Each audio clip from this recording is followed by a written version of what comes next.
Episode की शुरुआत में हमको दिखाया जाता है डॉक्टर गराकी जो कि बंद होते हैं एक जेल के अंदर। उस जेल के अंदर से वो बोल रहे होते हैं, लगता है लड़ाई शुरू हो गई है। तभी वहाँ पे एक गुरिल्ला वाला आदमी आता है। वो कहता है ज्यादा बकवास मत कर बुड्ढे। वो बोलता है कि मुझे पता है लड़ाई शुरू हो गई है क्योंकि यहाँ पे पुलिस फोर्सेस कम हो गई हैं। एनीवे जो सीट हमने बहुत पहले बोई थी वो फाइनली उगने ही वाली है। और इस समय वो डाबी की बात कर रहा होता है। फिर आता है इंट्रो। हमको दिखाया जाता है टोया जो कि शोटो को अपनी बैक स्टोरी बताने वाला होता है। वो शोटो को सब कुछ बताना शुरू करता है। वो बताता है कि कैसे वो अपने डैड के लिए स्ट्रॉन्ग बनना चाहता था, बहुत स्ट्रॉन्ग बनना चाहता था। वो हमेशा शोटो के लेवल पे बनना चाहता था, तो इसीलिए वो अपने पापा को एक दिन एक पार्क पे इनवाइट करता है जहाँ पे उसने वो ब्लू फ्लेम्स अनलॉक की होती है। वो दिखाना चाहता था अपने बाप को कि कैसे वो ब्लू फ्लेम्स यूज कर सकता है, यानी कि अपने डैड से भी ज्यादा स्ट्रॉन्गर फ्लेम्स। और उसके डैड नहीं आते हैं। उस दिन वो शायद कहीं बिजी रहे होंगे। ये सोचते सोचते वो रोने लगता है और रोते रोते उसके पूरे शरीर पे आग लग जाती है। एक बच्चे के शरीर पे आग लग जाए, वो भी टोए जैसे बच्चे के जिसकी बॉडी आइस के लिए बनी होती है, यानी कि वो बिल्कुल भी हीट रेजिस्टेंट नहीं होती है, तो उसकी फट जाती है। वो रोता है, चिल्लाता है, चिघाड़े मारता है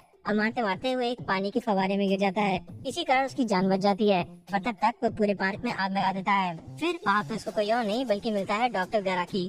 डॉक्टर गराकी ही उसकी जान बचाता है। और उसके बाद हमको इस एपिसोड का नाम बताया जाता है जो कि है 2 फ्लैश फायर्स।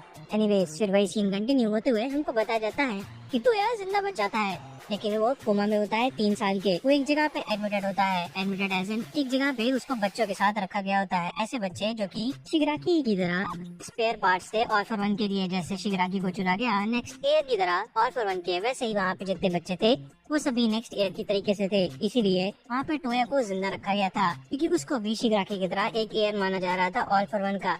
एनीवेज फिर उसको पता चलता है कि 3 साल बीत गए हैं। फिर वापस उसको मिस्टर सनी से मिलता है। सब कहते हैं गैंग ज्वाइन कर लो। वो कहता है नहीं करूंगा। उसको सब कुछ याद आता है। वो हीरो बनना चाहता है, कैसे सब कुछ सोचता रहता है। फिर उसको डॉक्टर गराकी बताते हैं कि तुम्हारे ऑर्गन्स में इतना ज्यादा डैमेज हो चुका है कि तुम अब कुछ कर भी नहीं सकते। तुम्हारी स्किन भी फट गई है और उसके बाद जो भी पार्ट्स तुम्हारे पास नहीं बचे थे उनको रीजनरेटिव टिश्यू से रिप्लेस कर दिया गया है। तुम्हारे सेंसर्स डल हो चुके हैं। तुम्हें अच्छे से क्लियरली न सुनाई देता है न दिखाई देता है। ये सब सुनने के बाद वो गुस्सा आ जाता है, गर्मा जाता है और गर्मा के आग लगा देता है। एनीवेज ये सब बातें डॉक्टर गराकी भी उस गोरिल्ला को बताता है। डॉक्टर गोरिल्ला ये सुन के कहता है कि क्या ऑल फॉर वन ने क्या खतरनाक प्लानिंग किया भाई, शुरू से लेकर अंत तक क्या राक्षी प्लानिंग करने का मामू। फिर हमको बताया जाता है कि वहाँ से जाने के बाद टोया बाहर निकल गया, बाहर रहने लगा। वो भी सबसे बिना लड़े। और फिर उसी के मरने के बाद डाबी का जन्म हुआ। जब डाबी वापस लौट के आया था तो गराकी सदमे में था कि वो वापस किस लिए आया है। उसको उस मोमेंट में पता नहीं था कि वो चाहता क्या है, बट कुछ ही समय बाद उसको पता चल गया था कि अगर वो कुछ चाहता है तो फिर वो है सिर्फ और सिर्फ एंडेवर की बर्बादी। आगे हमको डाबी बताता है कि उसने वो किया था कि सब कुछ बदल जाएगा। वो दिल से चाहता था कि सब कुछ चेंज हो जाएगा और इसी कारण वो घर वापस भी आया था। पर घर जब वो वापस आता है उस समय एंडेवर डांट रहा होता है शोटो को। और ये देखने के बाद उसको पता चल जाता है कि फैमिली में कुछ भी चेंज नहीं हुआ है, बल्कि फैमिली उससे मूव ऑन कर गई है। इसी बात वो बच्चा सीधा कैसे रह सकता। वो फिर से और सदमे में चला जाता है। वो उस कमरे में जाता है जहाँ पे उसकी फोटो रखी थी।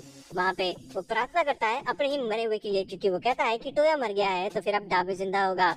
फिर क्या, फिर उसका केवल एक ही मकसद था, जितना एंडेवर फेमस होता इतना एंडेवर आगे बढ़ता। वो बस एंडेवर को स्टूडेंट्स में पीस करना चाहता था। वो एंडेवर की बर्बादी चाहता था, एंडेवर की नहीं शोटो की भी, क्योंकि शोटो वो सब कुछ था जो कि वो नहीं था, क्योंकि वो नहीं बन पाया था। और इसी कारण उसको वो सब कुछ मिलता है जो कि डाबी को नहीं मिला था, यानी कि एंडेवर की अटेंशन। वो कहता है कि मैं आज तुमको मार दूंगा और यही मेरे बर्थ का प्रूफ होगा, तुमको मतलब कि शोटो को। फिर हमको बताया जाता है फ्लैश फायर फिस्ट के बारे में, जो कि एंडेवर का अल्टीमेट मूव है जो कि उसने अटेन किया था ऑल माइट को पीछे करने के लिए। ऐसा होता है कि फ्लैश फायर फिस्ट बहुत सिंपल काम करती है। आप फायर को ले और अपने हाथ में कंप्रेस करें, जितना छोटा कंप्रेस कर सकते हैं, और फिर उसके बाद उससे अटैक करें। Kind of laser. अगर आप फायर को कंप्रेस करेंगे तो वो अंत में तो लेजर ही बन जाएगी ना। फिर क्या, इसके बाद दोनों में मार चालू होती है टोया और शोटो के बीच में। टोया चिल्ला के कहता है कि सुनने के लिए धन्यवाद, अब मैं तुम्हारी कुटाई छुटाई करूंगा। वहाँ पे पड़ी ऑल माइट की स्टैचू भी पिघल रही होती है टोया की गर्मी से। उसकी फायर पावर इतनी ज्यादा थी कि वो खुद भी जल रहा था। एक्चुअली वो वहाँ पे मरने के लिए ही आया था। शुरू से लेकर अंत तक उसका बस एक प्लान था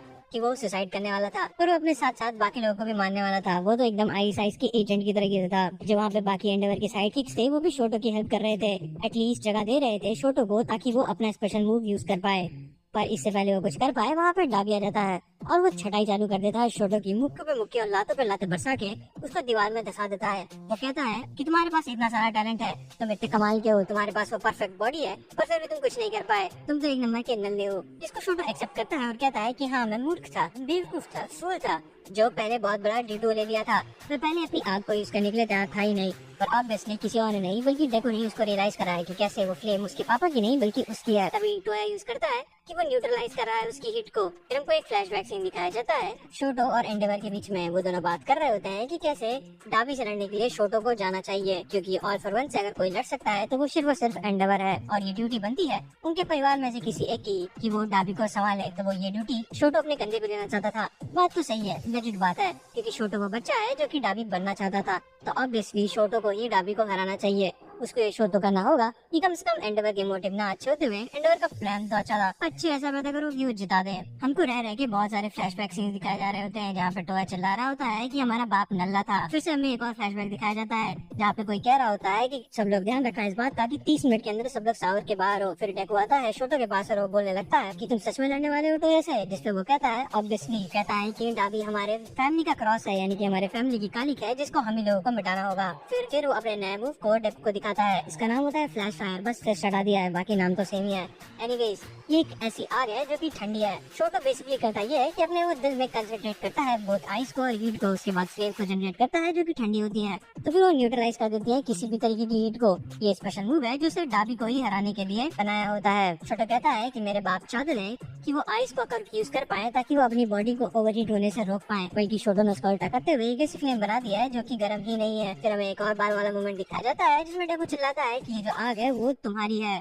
फिर क्या, फिर हमको शोटो का भी रैंपेज दिखाया जाता है, वो कैसे कुटाई चटाई चालू करता है डाबी की। वो सब कुछ याद कर रहा होता है कि कैसे पास में ग्रीड के चक्कर में उसके परिवार ने क्या किया, और अगर साथ कोई खड़ा रहा तो वो थी क्लास 1A, और कैसे उसको अपने पिता की तरह बनने की जरूरत नहीं है, अगर उसको कुछ बनना ही है तो फिर वो ऑल माइट की तरह बन सकता है। फिर मार होती है और मार के बाद शोटो अपना स्पेशल मूव यूज करते हुए पूरी जगह को फ्रीज कर देता है और वो डाबी को भी उसी मूवमेंट में फ्रीज कर देता है, और इसी के साथ साथ ये एपिसोड खत्म हो जाता है। ऑब्वियसली ये मार यहाँ पे खत्म तो नहीं हुई है, क्योंकि कोई बहुत बड़ा डिसाइसिव ब्लो तो अभी तक डिलीवर नहीं हुआ है, पर अभी तक का एक्शन सीक्वेंस बहुत ही कमाल का था। आप लोगों के क्या विचार हैं तो कमेंट में जरूर बताएं। और ऑनेस्टली मैं अगर डाबी होता तो मैं भी डाबी वाले काम ही करता, एक्सेप्ट मैं इनोसेंट लोगों को नहीं मारता। और यही बात छोटो भी बार बार कह रहा था कि अगर तुम्हें बदला लेना ही था तो हम लोगों से ले लिया, इनोसेंट बंदों को क्यों मारा। फिलहाल के लिए तो इस एपिसोड में इतना ही था, तो थैंक यू फॉर वॉचिंग। अगर आपको कुछ भी देखना हो, कुछ भी एपिसोड चाहिए हो तो उसको कमेंट में लिख दीजिएगा।